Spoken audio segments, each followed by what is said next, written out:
ऐसा कोई घर नहीं, सनातन धर्म में ऐसा कोई घर नहीं जहां माता लक्ष्मी का पूजन नहीं होता दीपावली पर। 31 अक्टूबर को जब आप मां लक्ष्मी का पूजन करोगे, माता लक्ष्मी की जब पूजन करो, जैसी आपके यहां पूजन होती है, जैसे आपके पूर्वज करते आए, जैसे आपके घर के ब्राह्मण देवता, जैसे आपके नगर के ब्राह्मण देवता जिस भाव से पूजन कराते हो, ब्राह्मण पूजन कराने आते हो तो ठीक, ना आते हो तो आपके घर में आप स्वयं जैसे माता लक्ष्मी का पूजन करते हो वैसे करो।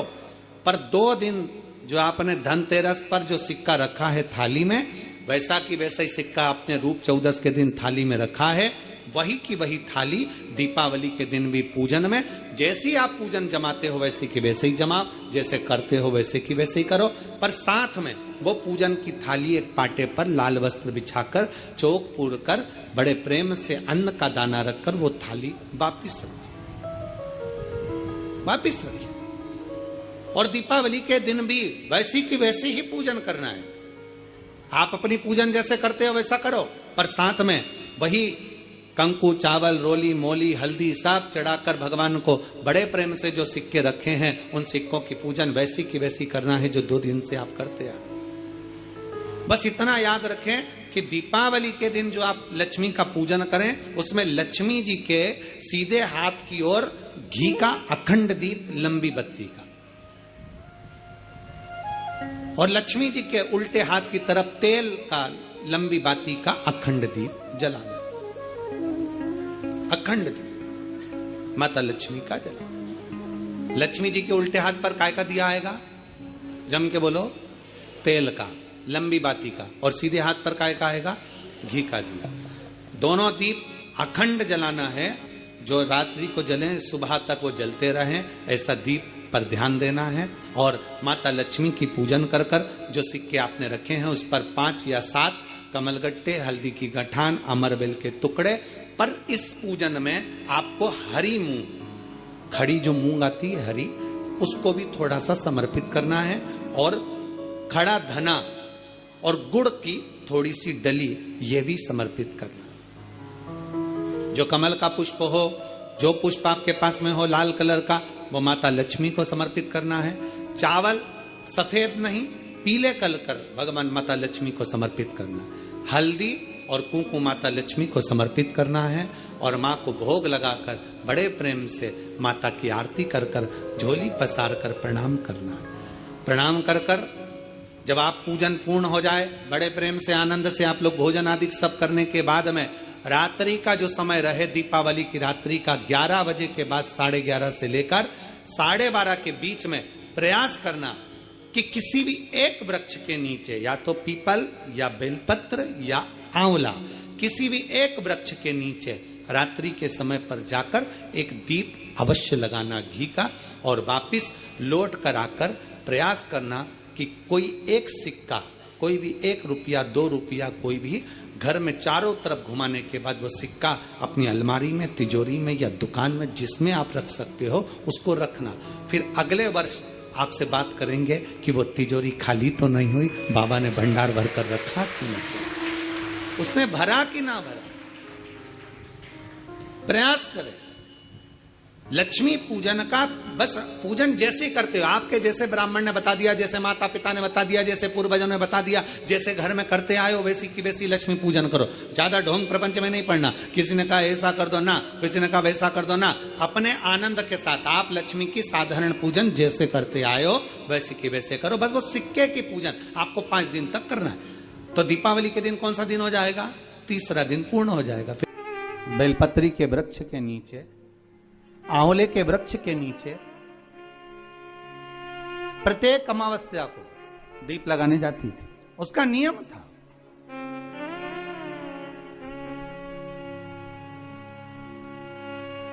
साहूकार की पुत्री प्रत्येक अमावस्या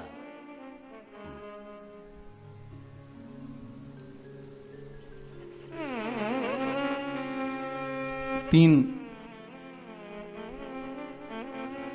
दीप, एक बेलपत्री के नीचे, एक आंवले के नीचे, एक पीपल के नीचे लगाने जाते। महाराज आज नारायण ने कृपा कर दी, और क्या कृपा करी? कि आज सरस्वती, पार्वती और लक्ष्मी तीनों इन वृक्षों के नीचे जाकर विराजमान हो गई। पार्वती मैया तो पहले से ही बेलपत्री के नीचे है।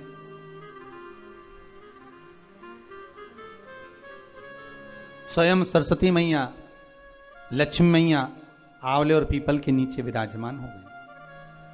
अब आज तीनों देवियों में बात हो रही है, आज तीनों देवियों में चर्चा हो रही है कि यदि आज अगर कोई दीप लगाने आया और पहला दीप जिसका लगेगा तो यह पक्का है कि मैं लक्ष्मी उसके घर में प्रवेश करूंगी।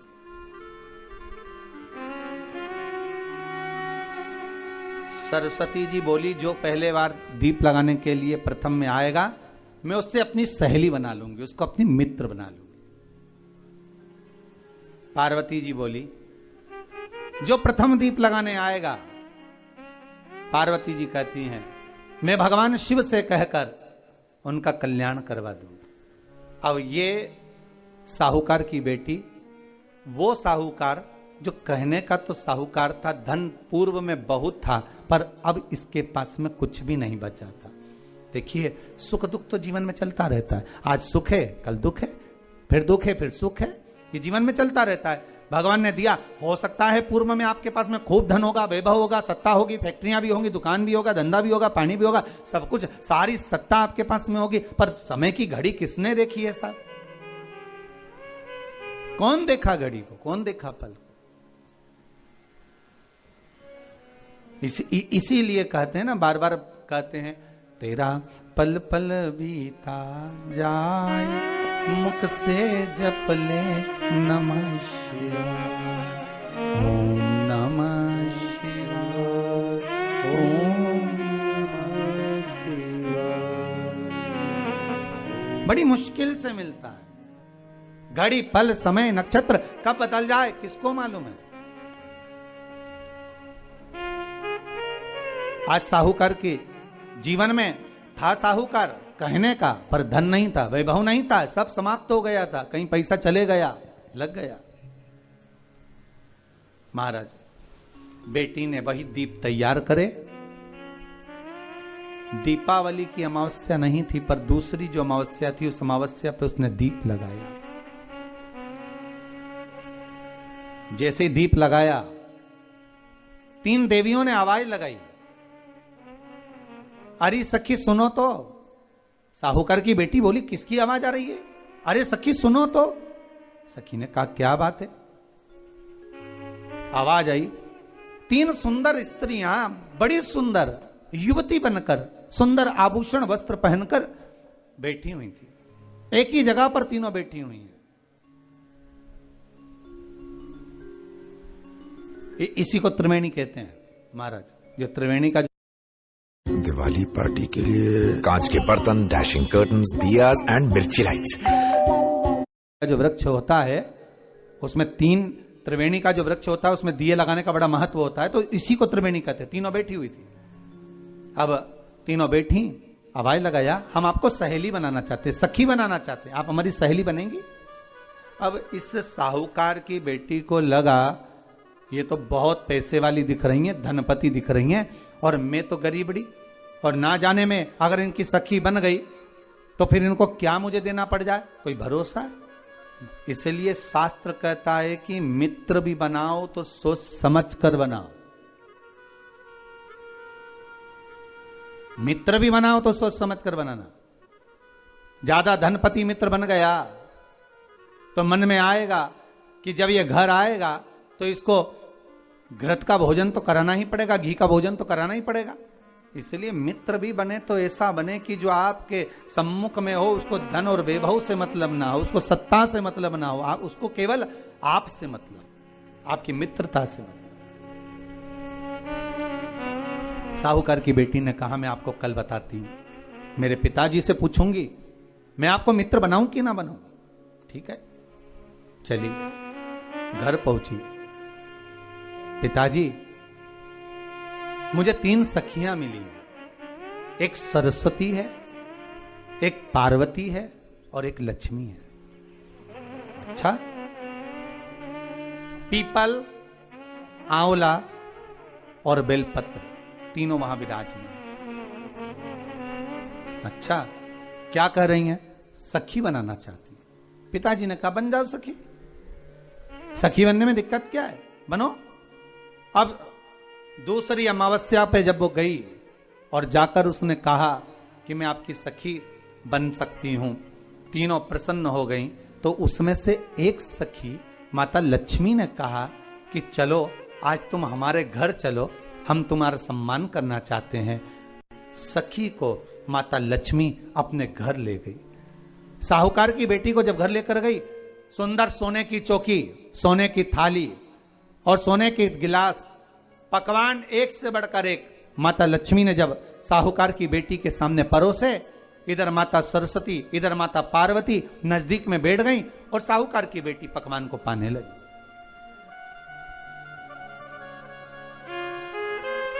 साहूकार की बेटी पकवानों को पा रही है, भोजन ग्रहण कर रही है। अब भोजन करने के बाद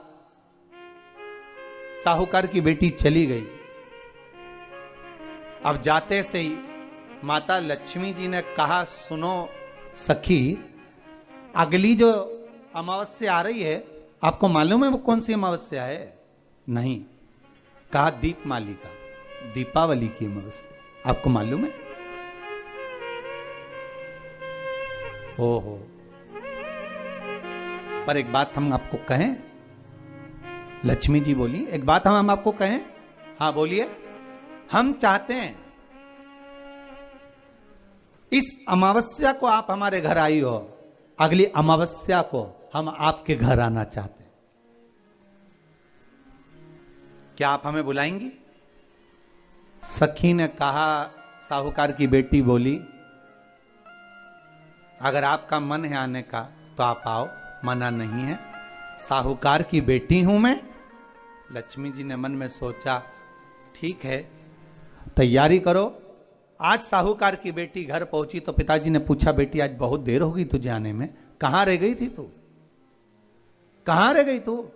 बेटी कहती है, 3 सखियों के घर गई थी, आने में देरी हो गई, पर मेरी सहेली माता लक्ष्मी जी कह रही हैं कि अमावस्या के दिन मैं तुम्हारे घर में आऊंगी। तो पिताजी ने कहा, उसमें क्या दिक्कत है, तैयारी करो। तो पिताजी, घर में अपने खाने के लिए तो कुछ नहीं, तो माता लक्ष्मी को क्या खिलाएंगे? कई लोग कहते हैं कि दीपावली पे ना तो हमारे यहाँ घी है, ना हमारे यहाँ तेल है, ना हमारे यहाँ कपास है, ना हमारे यहाँ पर मिठाई बन रही है, ना हमारे यहाँ अच्छे वस्त्र हैं, हम क्या पहने माता लक्ष्मी को रिझाने के लिए?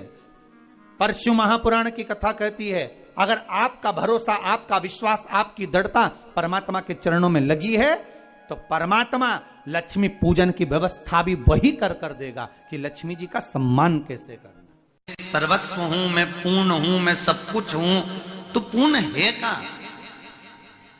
लक्ष्मी तू अपनी जिंदगी में पूर्ण कब बनी? लक्ष्मी की आंख में जल भर गया, क्योंकि लक्ष्मी को एकदम वचन दिल से लग गया। क्योंकि नारी की पूर्णता कब होती है? जब उसकी गोदी में औलाद होती है। नारी कब पूर्ण है?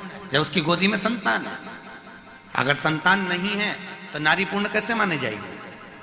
तो नारी तो लक्ष्मी, और भगवान विष्णु को तो श्राप लगा था कि तुम्हारे घर में औलाद नहीं होगी, तुम्हारे घर संतान नहीं होगी। सुवाच का उनको श्राप था, दधीचि ऋषि की धर्म पत्नी का, जिनके गर्भ से पिपलाद ने जन्म लिया था, वो पीपल के पेड़ के नीचे, वो सुवाच का श्राप था, नारायण मेरा श्राप है तुमको कि तुम्हारे घर में औलाद नहीं होगी। आज भगवान लक्ष्मी से कह रहे हैं, तू पूर्ण कब है? तू इतना इंकार कर रही है, तेरी पूर्णता कहाँ है? तू इतने अभिमत्ता में कूद रही है, तू कहती है मैं पूर्ण, मैं पूर्ण, मैं पूर्ण, तेरी पूर्णता है कहाँ?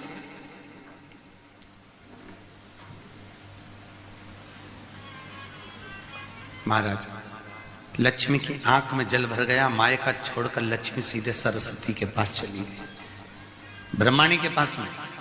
सरस्वती ने पूछा, क्यों रो रही है, क्या हो गया, तेरी आंख में आंसू क्यों भरा हुआ है? सरस्वती क्या बताऊं जी, वो लक्ष्मी बोली कि मेरे पति मुझको कह रहे हैं कि तू अपूर्ण है, तू पूर्ण नहीं है, तू पूर्ण नहीं है, तू अपूर्ण है।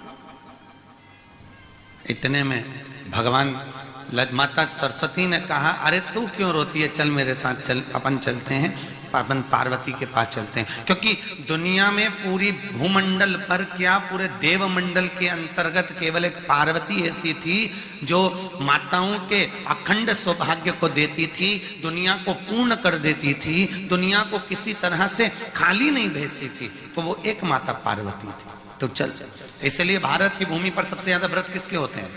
पार्वती। तीज का व्रत पार्वती का, चतुर्थी का व्रत पार्वती जी का, छठ का व्रत पार्वती जी का, जितने व्रत करती है माताएं सब पार्वती के करती है।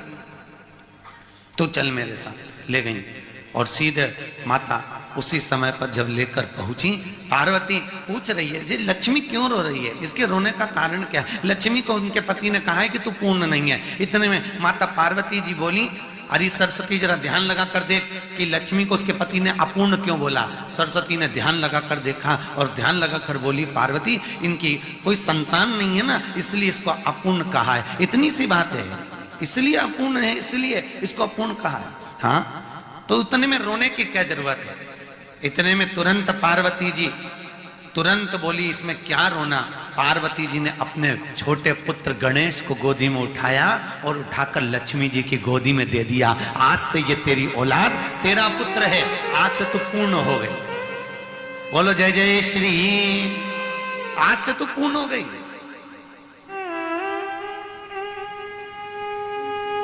कई लोगों के मन में संशय रहता है, एक बहुत बड़ा प्रश्न है, आपके बच्चे भी पूछेंगे, मम्मी ये लक्ष्मी जी किसकी पत्नी है?